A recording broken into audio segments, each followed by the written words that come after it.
오늘 하나님 말씀은 에베소서 2장 1절에서 10절까지 말씀입니다. I think I have too much echo howling now. 2장 1절에서 10절까지 제가 먼저 읽습니다. 그는 허물과 죄로 죽었던 너희를 살리셨도다. 그때 너희는 그 가운데서 행하여 이 세상 풍조를 따르고 공중의 권세 잡은 자를 따랐으니 곧 지금 불순종의 아들들 가운데서 역사하는 영이라. 전에는 우리도 다 그 가운데서 우리 육체의 욕심을 따라 지내며 육체와 마음에 원하는 것을 하여 다른 이들과 같이 본질상 진노의 자녀이었더니 긍휼이 풍성하신 하나님이 우리를 사랑하신 그 큰 사랑을 인하여 허물로 죽은 우리를 그리스도와 함께 살리셨고 너희는 은혜로 구원을 받은 것이라. 또 함께 일으키사 그리스도 예수 안에서 함께 하늘에 앉히시니 이는 그리스도 예수 안에서 우리에게 자비하심으로써 그 은혜의 지극히 풍성함을 오는 여러 세대에 나타나려 하심이라. 너희는 그 은혜에 의하여 믿음으로 말미암아 구원을 받았으니 이것은 너희에게서 난 것이 아니요 하나님의 선물이라. 행위에서 난 것이 아니니 이는 누구든지 자랑하지 못하게 함이라. 우리는 그가 만드신 바라 그리스도 예수 안에서 선한 일을 위하여 지으심을 받은 자니 이 일은 하나님이 전에 예비하사 우리로 그 가운데서 행하게 하려 하심이니라. 아멘. 오늘 예배 후에 구역장, 부교육장 모임이 있습니다. 오늘은 하나님의 약속 시리즈 은혜 가운데 심은 푸른 삶이라는 제목으로 말씀을 나눕니다. 이것 역시 이번 주 다음 주 이어서 말씀을 이어가겠습니다. 어느 한 기독교 단체에서 설문조사가 있었어요.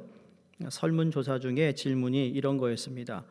여러분 신앙 상태 또는 신앙 모습은 어떠합니까? 라는 질문이었는데, 그리고 이어지는 질문이 여러분이 기도할 때와 찬양할 때 그 은혜 때문에 감사와 감격이 있었는가 하는 질문이었습니다. 이 질문을 던졌을 때 10명 중에 2명은 저는 매일 제 삶 속에 감사와 감격이 있습니다 라고 답을 했고요, 10명 중에 8명은 솔직하게 답하기를 교회를 다니기는 다니지만 요즘 내 삶 속에 은혜가 메마르고 예전같이 기도해도 감격이 없고 찬양해도 기쁨이 없습니다 라고 답했다라는 겁니다. 자, 이 똑같은 질문을 여러분에게 오늘 드린다면 여러분은 어떻게 답을 하시겠어요? 여러분의 삶 속에 받은 은혜와 받은 사랑의 감격 때문에 날마다 감사가 있으며 감격이 있으신가요? 아니면 예전에 그러지 않았는데 요즘 와서 기도해도 좀 허공을 치는 것 같고 찬양을 불러도 무언가 좀 메마른 것 같다라는 분들도 계시지 않은가라는 겁니다. 아멘으로 여러분이 답을 하셨다니까 다행입니다만, 우리가 하나님의 은혜로 감사하고 감격하면서 신앙생활을 하다가 열심히 주님을 섬기며 따라갔어요. 근데 이상하게도 우리의 신앙생활에 달리기에는 간혹 메마른 땅을 걸어갈 때가 있다라는 거죠. 그걸 우리가 광야라고 이야기합니다. 예전과 같이 감사와 감격이 없는 메마른 길을 지나가는 때가 찾아온다는 겁니다. 그래서 오늘 이 말씀은 저희 교회가 이제 양육반을 시작해가지고 열심히들 지금 달려가고 있고 이제 이번 주가 마지막이잖아요. 어제 화요일 저녁 마지막 반을 했고 내일 저녁 목요일 반을 하고 금요일 오전 반하고 주일날 장로님 반하면 이 양육반을 이제 우리가 수료합니다. 5월 마지막 주일 수료식을 할 겁니다. 수료증을 드린다고요. 뉴욕 성결교회 도장 찍고 수료증 드린다고요. 네.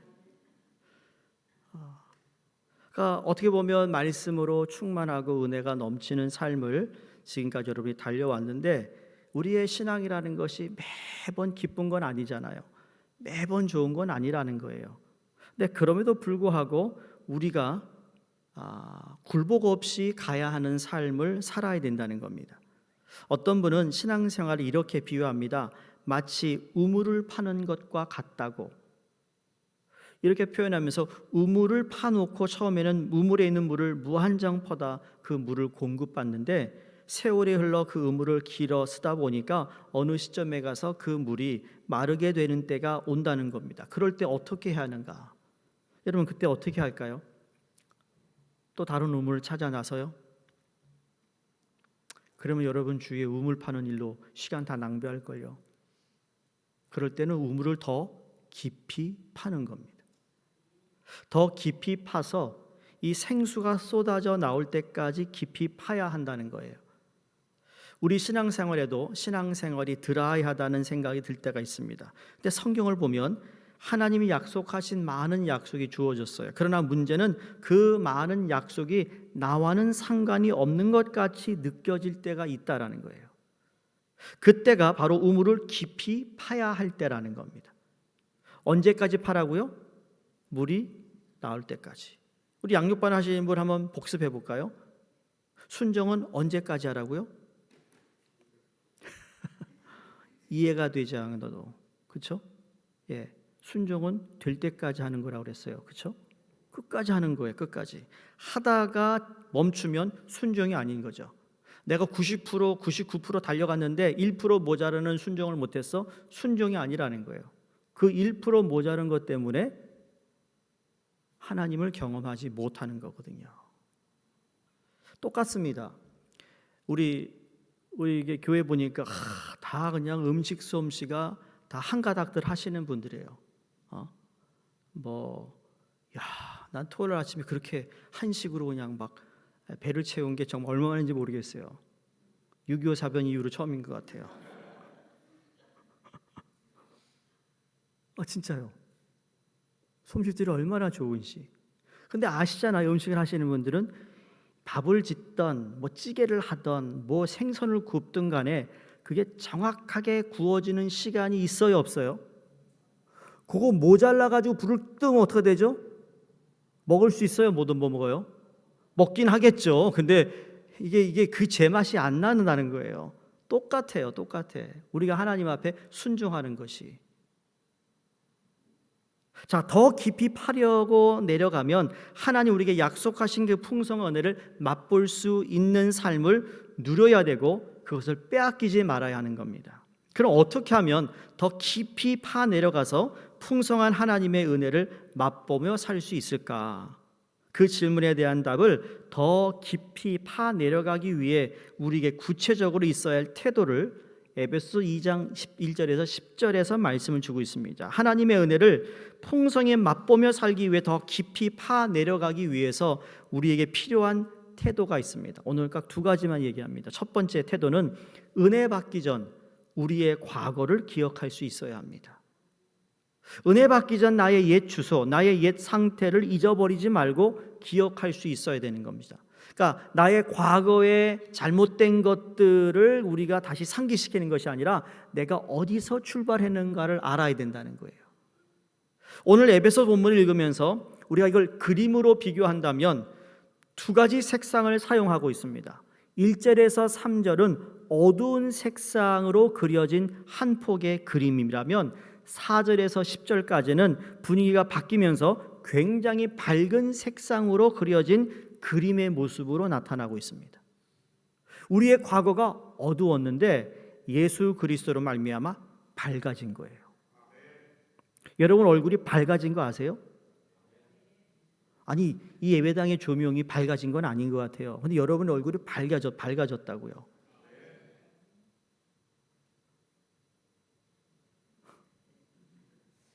우리 권사님 한 분이 한 달 이상 한국을 다녀오셨어요. 연초에. 그러더니 새벽기도 끝나고 제가 나갔는데 권사님 저를 보고 목사님 사람들이 얼굴이 달라졌어요 그러는 거예요. 그래서 내가 그런가요? 우리는 모르는데 오랜만에 보니까 달라졌대요. 밝아졌대. 여러분 밝아지셨나요? 크게 아멘 좀 해보세요. 우리는 몰랐는데 외부의 사람 보니까 밝아졌다니까요. 그게 밝아진 것이 왜 이유가 뭐냐? 하나님의 은혜가 들어오면 밝아지게 돼 있어요. 왜? 하나님인 빛이라 말씀하셨어요. 빛이 내 안에 들어오니까. 이렇게 색상이 다르게 그려진 이유가 무엇인가 하면 사도 바울이 의도적으로 우리의 삶 속에 은혜가 예전과 같지 않아 은혜가 마른 그러한 때에 그 은혜를 회복하기 위해서 우리에게 있어야 할 그 단계가 무엇인가를 알려주고 있는 말씀이에요. 마치 보석상에 가면 여러분 보석상 주인이 보석을 더 밝게 빛내려고 뭐 하죠? 보석 뒤에다가 뭘 둡니까? 그 배경은 주로 우단이라는 걸 둡니다. 그래서 보석이 더 반짝이는 거예요. 그래서 그게 그렇게 들어갔더니 야, 저 다이어 너무너무 반짝반짝거려. 그래가지고 사다가 집에 왔는데 덜 반짝반짝거려요. 왜? 그 조명 이펙트가 있거든요. 이런 메이시 가면은 뭐 이렇게 디파트먼트 가서 옷을 이렇게 한번 입어보잖아요. 얼마나 맵시가 나는지 모르겠어요. 왜? 거울이 그렇게 만들었어요. 그러니까 그런 거울 사다가 집에 두시면 돼요. 정말 그렇다고요. 그러니까 이 우단을 쓰는 이유는 그 보석이 더 밝게 그 진가를 발휘하게 되듯이 오늘 사도 바울이 우리에게 하나님의 은혜에 더 깊이 뿌리 내리기 위해서 제일 먼저 필요한 것이 뭐냐? 우리로 하여금 기억해야 될 게 1절과 3절인데 어두운 배경을 하나님이 말씀합니다. 자, 신앙생활 하시면서 때로 우리에게 감사와 감격이 없는 것, 물론 우리의 삶에 찾아온 많은 삶의 형편 때문에 그럴 수도 있지만 더 근본적인 이유는 무엇인가? 우리가 살아가면서 하나님의 은혜가 나의 인생을 바꾸기 전에, 하나님의 은혜가 나의 인생을 터치하기 전에 나의 옛 모습을 우리가 자꾸 잊어버린다는 거예요. 어디서 왔는지를 자꾸 잊어버려요. 그러니까 마치 개구리가 올챙이 떼를 기억하지 못한다는 것과 같습니다. 복음서를 보면 예수님께서 두 사람을 만나세요. 한 사람은 동네에서 죄인이라고 평가를 사람들이 비난하는 여인이었습니다. 다른 한 사람은 동네에서 가장 바르게 산다고 소문이 났던 바리새인 사람이었습니다. 어느 날 이 두 사람이 잔치집에 예수님이 가신 곳에 계셨어요.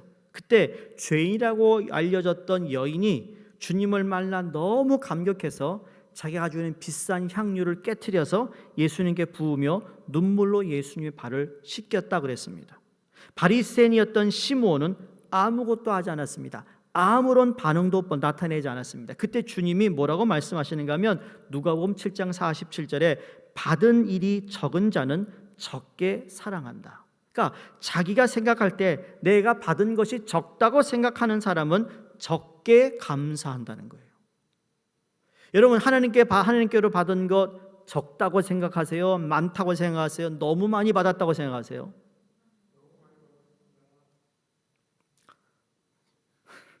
답 안 하셔도 돼요. 왜? 생각을 좀 해야 되니까. 받은 게 뭐지? 너무 많잖아요. 받은 게 많다고 하는 사람은 감사할 이야기가 더 많은 거예요. 근데 받은 게 적다고 생각하는 사람은 오히려 불평을 하는 거예요. 덜 받았다고. 그러니까 그런 거라는 거죠. 그러니까 1절에서 3절 말씀 무슨 말씀 하는가 하면 내가 죄에 빠져서 인생의 바닥을 친 후에 그것을 예수님을 만났을 때는 상대적으로 그 마음속에 내가 누리는 그 은혜에 대한 감격과 감사가 그런 경험을 하지 못한 사람에 비해 더 클 수밖에 없는 거예요. 어릴 때부터 큰 문제 없이 평범하게 신앙생활을 하면서 큰 방황 없이 신앙생활을 했다고 하더라도 예수 그리스도를 만나기 전 나의 과거의 삶이 어떠했었고 그러한 나를 하나님이 어떻게 바꾸어 놓으셨다는 것을 안다면 감격과 감사는 분명히 있는 겁니다. 그래서 늦게 예수를 믿은 사람과 모태신앙과의 차이가 여기에서 나타납니다. 뒤늦게 성인이 돼서 예수를 믿은 사람은 정확해요. 내가 정말 못되게 살았는데 예수님 때문에 내가 이렇게 참 모든 걸 끊고 하나님의 자녀가 되었고 내게 주신 은혜는 너무 커. 여기에 대한 감격이 있어요. 근데 모태신앙은 그냥 태어날 때부터 기독교 가정에 자라가지고 그냥 덤덤하게 가는 거예요. 덤덤하게. 그래서 모태신앙이 나쁘고 뭐 잘못되고 그런 말이 아니에요. 그냥 그럴 수 있다라는 거예요. 저도 모태신앙이었어요. 모태신앙. 교회 잘 다녔어요. 교회 잘 다녀도 예수를 내가 모르고 교회를 다닐 수 있어요. 내가 예수님을 내 주인을 모시지 않고도 교회를 다니다니까요. 내가 해봐서 아는 거예요. 그렇죠? 나도 경험자니까. 어느 순간 예수님이 내 안에 오셔서 내 삶의 주인이 되시는 순간부터 갈등은 있지만 그러나 그분이 원하는 삶을 살아가기로 결단하는데 이게 한 번 하고 끝나는 것이 아니라 매 순간순간마다 한다는 거예요. 자, 그럼 1절을 보시면 허물과 죄로 죽었던 너희를 살리셨다라는 표현이 시작됩니다. 자, 육체적으로는 살아 있었다고 하지만 영적으로는 죽은 사람이었다라는 것을 기억하라는 거예요. 사도 바울이. 내가 살아 있다는 사실에 누가 가장 감격할까요? 여러분, 며칠간 독감에 걸려 회복된 사람이 건강을 취해졌을 때 땡큐 롤, 감격이 너무너무 눈물 흘리는 분 계셨어요? 독감이 났다고? 근데 반대로 암에 걸렸는데 하나님이 암을 치유해 주셨어요. 여러분, 어떤 감격이 더 클까요? 독감에서 회복된 거예요? 아니면 암에서 치료된 거? 당연히 암이죠. 말할 필요 없이 죽음의 문턱에까지 갔던 암 환자가 치료받은 사람의 감격이 더 클 수밖에 없습니다. 그 성경이 말씀해요. 우리는 죽기 전 직전까지 갔던 존재가 아니라 우리는 죽었던 사람이라는 거예요.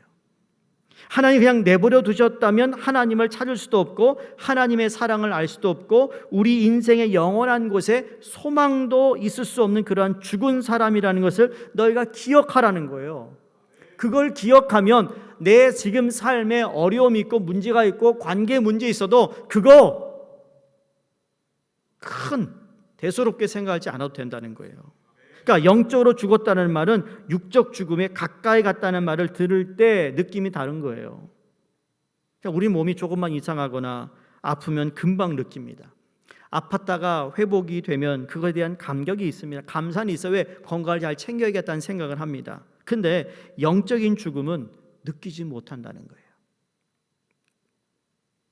영적인 죽음은 우리의 피부로 와 닿지 않아요. 그래서 내가 영적으로 죽었다가 다시 살아났다는 것이 감격이 되기보다는 우리에게 덤덤하게 다가오기가 얼마나 쉬운지 모릅니다. 그래서 오늘 하나님의 말씀은 우리의 죽었던 상태가 얼마나 심각하고 비참한 상태인가를 말씀해 주고 있습니다. 그 첫 번째가 뭔가 2절에 보면 그때 너희는 그 가운데 행하여 이 세상 풍조를 따르고 공중의 권세 잡은 자를 따랐으니 그랬습니다. 이게 뭐예요? 우리 첫 번째 이 세상에서 기만당하고 이용당하면서 살았던 존재였다라는 거예요. 누구한테 이용당했어요? 마귀에게 속았다라는 거예요. 여기 세상의 풍조라는 것, 세상의 가치관을 따라서 살았는데 세상의 가치관은 우리로 하여금 그것이 만족과 의미감을 가져다 주기보다는 그 가치관을 가지고 살 때 우리를 목마르게 했고 우리를 무언가 매이게 했고 종되게 했고 그러한 것으로부터 우리는 속았다라는 거예요. 속았다. 그래서 내가 살면서 조금만 더 하면 되겠지라는 생각을 삽니다. 내가 조금만 더 열심히 일하면 되겠지, 내가 조금만 더 가게 문 열면 되겠지, 내가 조금만 더 희생하면 되겠지라고 생각하는데 그렇지 않다고요. 조금만 하면 될 것 같죠? 그 조금만 하다가 꺾이는 거예요. 꺾인다고요. 자, 두 번째, 지금 영적으로 죽었던 우리에게 과거가 어떠했는가? 3절을 보세요. 함께 읽겠습니다. 전에는 우리도 다 그 가운데서 우리 육체의 욕심을 따라 지내며 육체와 마음에 원하는 것을 하여 다른 일과 같이 본질상 진노의 자녀였더니. 본질상 진노의 자녀라고 그랬어요. 그러니까 영적으로 죽었을 때 두 번째는 또 한 가지 상태가 하나님과 원수된 모습이었습니다. 이게 우리의 과거의 모습이에요. 하나는 뭐예요? 속고 기만당하고 이용을 당했던 존재였고 그리고 완전히 뭐예요? 하나님과 원수된 존재였어요. 그래서 하나님을 두려워하며 하나님을 피해 다니며 살 수밖에 없었던 존재가 우리들이 어떻게 해요? 성경을 말합니다. 하나님이 우리를 그곳으로부터 건져내 주셨다.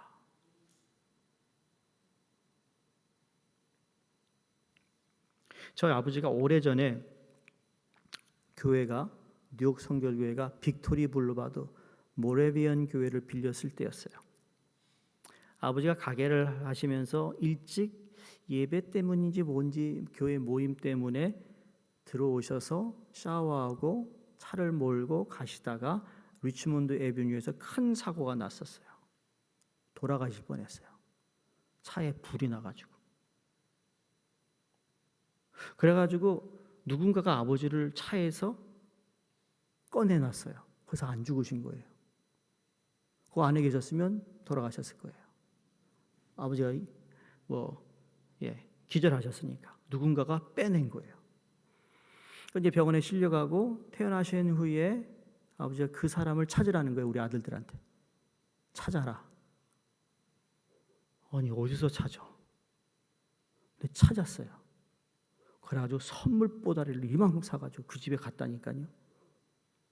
그래가지고 forever I will not forget you. 영어로 하시는 게 아니라 한국말로 했고 우리가 통역한 거예요. 평생 잊지 못할. 근데 그 사람은 정말 선한 사마리안이었던 거예요. 그러니까 죽을 수밖에 없었는데 덤의 인생을 살아간다. 누군가가 나를 구해줬던 거예요. 혼자 힘으로 차에서 물으려고 나올 수 있는 상황이 아니었는데 누군가가 나를 건져낸 거예요.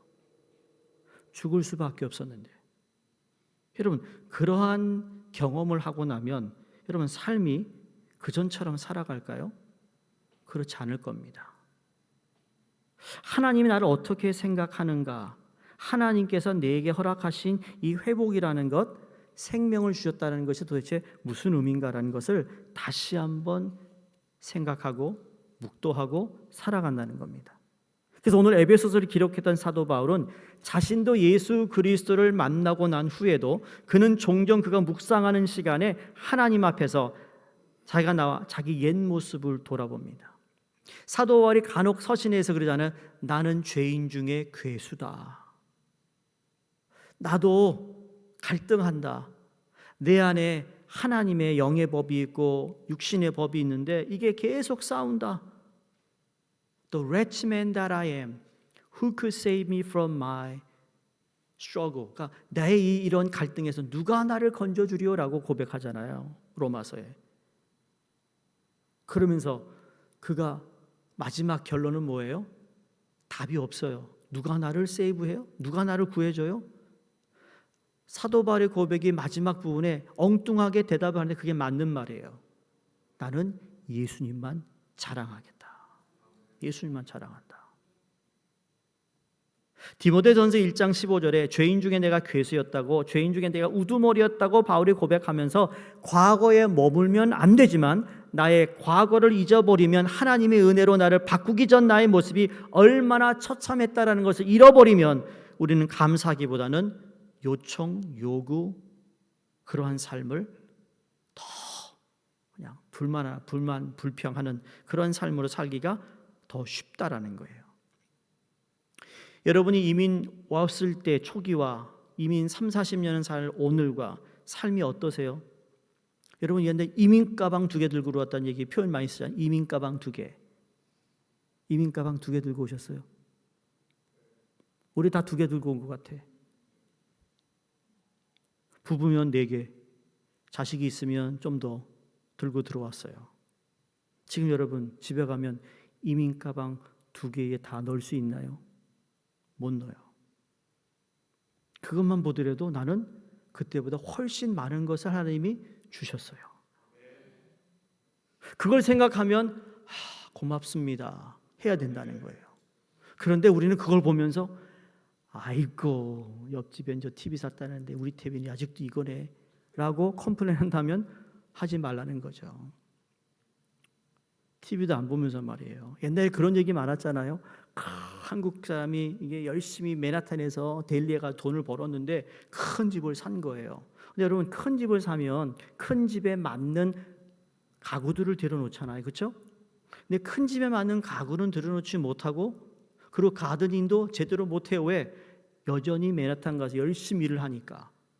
그러니까 집은 잠만 자는 것 된 거예요. 미국 사람은 그런 집 참 많습니다. 대골 같은 집에 사는데 그 대골의 집을 누가 누려요?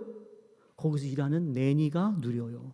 내니가 수용하고 주인은 한 번도 수용을 못해. 왜? 바빠 돈 버느라고. 그 좋은 다이닝 테이블에서 아침을 아주 클래식 음악 틀어놓고 누가 그걸 먹고 마셔요? 내니가. 주인은 누가 해요? 아침 일찍 나가 돈 버느라고. 그런 이야기 지금도 존재합니다. 성도님들, 은혜가 나의 삶을 바꾸었다라는 것, 은혜가 없으면 내가 이 자리에 설 수 없는 것, 그런 사람이었다는 걸 기억할 때 우리 삶 속에서 하나님의 은혜가 메마르지 않고 계속해서 은혜 속에 잠기는 감격과 감사가 우리 삶에 거한다는 사실을 믿으시기 바랍니다. 자, 그러면서 하나님의 은혜 깊이 뿌리 내리는 삶을 위해 기억해야 할 두 번째 태도는 하나님이 우리에게 주신 그 선물을 바로 인식해야 되는 거예요. 그 선물의 가치를 알아야 된다는 거죠. 여러분에게 누가 선물을 줬다면 그 선물의 가치가 어떤 가치냐? 이게 돈으로 따질 수 없는 가치가 있잖아요. 여러분 옛날에 TV 보면 이제 메이저리그 월드 시리즈를 하면 말이죠. 이 마스터카드에서 홍보를 합니다. 커머셜을 나옵니다. 그 커머셜 어떤 커머셜인 줄 아세요? 난 왜 그런 게 잘 기억이 나는지 모르겠어요. 그 커머셜에 아들과 아버지가 베이스볼 서로 이제 글러브를 가지고 공을 던져줍니다. 그러면서 글러브는 얼마, 저 공은 얼마, 그 아빠와 아들이 좋아하는 그 팀의 모자는 얼마, 그리고 베이스볼 그 경기를 티켓을 사서 앉아서 그 경기를 보고 같이 마시는 핫도그를 먹고 얼마 나오는데, 그런데 뒷모습 아들과 아버지의 관계에 대해서는 priceless, 가격이 없다였어요. 이거는 가격으로 매길 수 없는 거라는 거죠. 여러분, 우리가 받은 하나님의 선물은 가격으로 매길 수 없어요. 내가 평생 일해도 갚을 수 없는 값이라는 거예요. 그걸 우리에게 주셨다니까요. 그게 예수 그리스도고, 그게 복음이고, 그게 구원이라는 거예요. 가격을 매길 수 없어요. 오늘 4절에서 5절 보시면 하나님의 은혜로 포장해 주신 첫 번째 선물을 기록합니다. 그 첫 번째 선물은 하나님과의 관계의 변화라는 선물이에요. 다시 말하면 원수가 자녀로 입양되는 입양 증서가 우리에게 주어졌다고 말씀하고 있습니다. 생활하면서 우리에게 필요한 여러분 자격증이 많습니다. 네일 가게 하시는 분은 네일 자격증이 있어야 돼. 세탁소 하시는 분들은 그 세탁 거기 가가지고 이 면허증이 있어야 되잖아요, 그렇죠? 스팟 하려면 말이죠, 이거를 어떻게 케미컬을 해가지고 이거 지우고 하는 그런 대략 그것도 증이 있어야 한다고 나 들었어요. 그렇죠, 전장로님? 예, 매 리뉴해야 돼요. 몰랐죠? 뭐든지 증이 있어요, 증이. 우버 드라이버도 매년 자기의 그 우버 드라이버의 증을 리뉴해야 되는 거. 다 증이 있어요. 면허증이 있듯이. 기술 전문에 다 기술증을 딴다는 겁니다. 그대 솔직히 얘기해 보세요. 여러분, 하나님의 자녀가 되었다라는 그 증, 우리는 받았다니까요. 절대로 누가 빼앗아갈 수 없어요. 없어지지 않아요. 한 번 받으면 영원히 내가 하나님의 자녀로서 어딘가에 인침을 받아 하나님의 자녀가 되었다라는 선물이 주어졌다라는 거예요.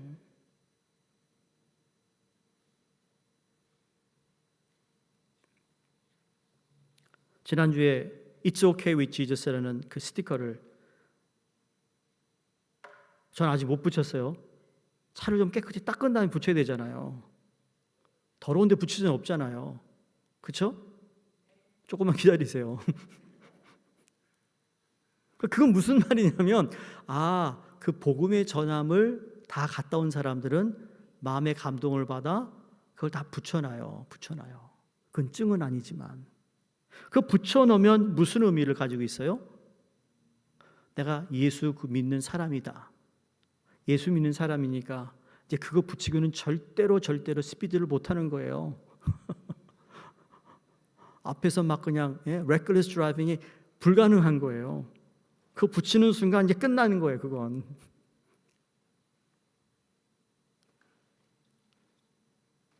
근데 어느 세미나 가가지고 뭐가 수료증을 따고 그거보다 더 중요한 게 뭐냐? 하나님의 자녀가 되었다는 감격보다 때는 우리는 무슨 증을 받은 거에 대한 감격을 더 많이 느낄 때가 있어요. 근데 내가 하나님의 자녀가 되기까지 하나님이 나를 위해 지불한 대가가 얼마나 대단한지를 생각할 수만 있다면 절대로 우리는 소홀히 여기지 않는다는 겁니다. 이게 실한지는 모르겠지만 이런 이야기가 있었어요. 자동차 운전을 하다가 교회를 가는 길이었습니다. 예배 시간이 늦어 과속으로 막 달리다 경찰에 잡혔대요. 그래서 티켓을 받았고 법정 날짜에 나가라고 이제 티켓을 가지고 법정에 갔어요. 법정에 갔더니 판사를 보니까 어디서 많이 보던 사람이야. 자세히 보니까 내 가게에 자주 오는 손님이었어요. 그 판사도 알아보는 거예요. 내가 자주 가는 가게의 주인인데. 그러면서 판사가 보니까 기록, 너 처음 그런 거지? 그래, 조심해. 무죄 판결하고 돌려보냈습니다. 여러분 얼마나 기뻤겠어요. 그렇죠? 그런 일 우리에도 있으면 얼마나 좋겠어요. 근데 티켓을 받고 법정에 갔는데 험악한 판사가 앉아 있습니다. 정말 뭘 찔러도 피 한 방울 나오지 않을 것 같아. 생전 보지도 못한 사람인데 가슴이 조마조마하고 떨리는데 판결이 나옵니다. 그래도 처음이니까 이 포인트 별점은 없지만 500불 벌금을 내고 가라 그럽니다. 그 판결이 나자마자 판사가 법정 자기 자리에서 일어나더니 알지도 못하는 나를 위해서 자기의 법의를 벗고 내려와서 나 대신 500불 벌금을 지불해 주었다면 여러분 어느 판사의 선물이 더 귀하게 여겨지고 오래 남을까요? 무죄에 가라고 한 사람일까요? 자기 돈을 지불해서 그런 나로 하여금 벌금 주지 않고 그냥 가라고 한 사람. 여러분 누구의 선물이 우리의 가슴속에서 귀한 선물로 남겠느냐라는 거예요. 아직도 못 알아들으셨어요? 여러분 선물의 가치는 얼마나 희생적인 대가를 지불했는가에 따라서 결정지어진다는 거예요. 우리는 원래 하나님의 원수였는데 자녀로 변한 그 신분의 감격, 그 감사가 메마르지 않기 위해서 하나님이 지불하신 그 대가를 묵상하는 시간이 우리에게는 때로 필요하다라는 거예요. 언제? 힘들고 어려울 때일수록 그때를 생각하는 거예요. 잘 될 때도 생각하는 게 아니라 광야의 길을 갈 때 내 마음이 덤덤해지고 내 안에 감격이 식었을 때, 그래서 내 구원의 감격을 다시 회복해 달라는 다윗의 기도와 같이 말이죠. 그러니까 하나님은 원수되었던 우리를 자녀 삼기 위해서 아들의 생명을 우리들을 위해 주셨습니다. 그것이 평생 사도 바울로 하여금 하나님을 위해 살면서 그의 마음속에 은혜에 대한 감격과 감사가 끊이지 않게 했던 비결이었던 것이죠. 아니 40대 맞으면 죽는 매질인데 여러분 39대만 맞아요. 그러면 기절한다고. 기절. 그거를 몇 번이나 당했는데 여러분 그거 한 번 당하고 나면요 그 다음에 그 또 당한다는 거 정말 상상하고 싶지 않잖아요. 그게 얼마나 아프다는 걸 아니까. 그런데 다시 기어 일어나요. 그리고 자기가 때린 그 장소로 다시 가서 뭐 해요? 예수 믿으시오. It's okay with Jesus 한다니까요. 왜 그러죠? 돌았어요? 아니요.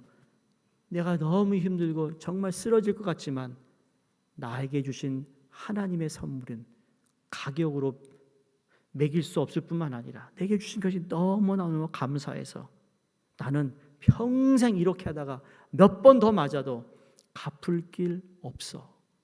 하나님께 나오는 거라. 로마서 5장 7절 8절 이렇게 말합니다. 의인을 위해서 죽는 자가 쉽지 않고 선인을 위하여 용감히 죽는 자가 혹 있거니와 우리가 아직 죄인 되었을 때 그리스도께서 우리를 위하여 죽으심으로 하나님께서 우리에게 대한 자기의 사랑을 어떻게 했습니까? 확증하셨다고 그랬어요. 이게 바울의 고백입니다.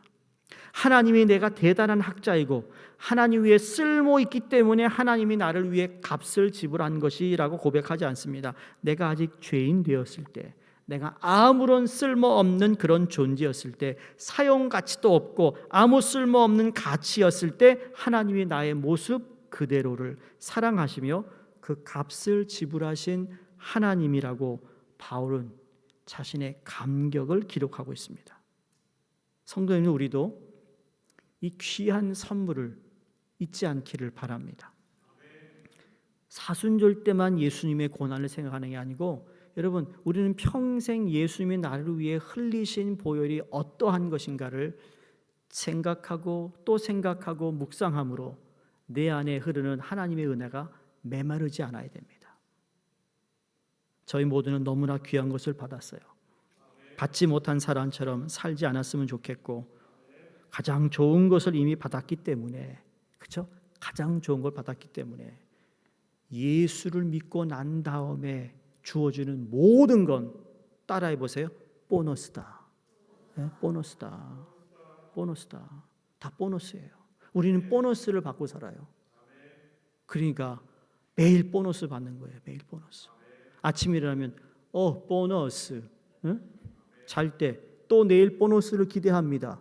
여러분 직장 가는 매일 보너스 줘봐요. 여러분 사업하는 분들 매일 말이에요. 매일 갔더니 일하는 사람한테 야 보너스야? 단 10불 줘도 말이죠. 이게 웬 떡이야 그럽니다. 그러면 365일 얼마를 받아요? 10불이면 얼마 받겠죠? 보너스. 그래서 우리 하나님의 사랑을 잊지 않기를 주 이름으로 축복합니다. 기도하겠습니다. 하나님 감사합니다.